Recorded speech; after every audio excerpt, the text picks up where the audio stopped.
Mi nombre es Begonia y yo estuve en la Noche del Alma. Mi experiencia fue maravillosa, de renovación y aprendizaje. Y yo los invito a ustedes para participar en esta noche de salvación. Hola, mi nombre es Mario Alfonso Cabrales. Yo participé en la Noche del Alma.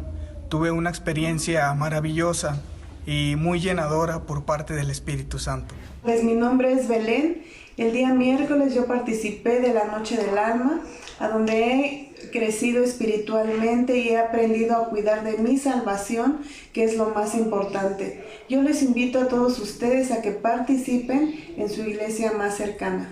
Mi nombre es Abigail Espinosa y yo estuve en la Noche del Alma. Mi experiencia realmente fue muy buena, llena de bendiciones, aprendizaje y un reencuentro con Dios.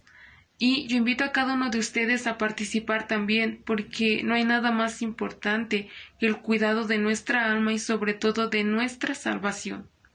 Mi nombre es Araceli Ramírez Santiago y yo participé este día miércoles en la Noche del Alma. Fue un día muy diferente, fue una experiencia con el Espíritu Santo. Aprendí mucho y sobre todo aprendí a valorar mi salvación. Hola, ¿qué tal? Mi nombre es Marta Castillo. Yo estuve presente en la Noche del Alma. Para mí fue un momento de renovación y mucho más acercamiento para con Dios y con el Espíritu Santo.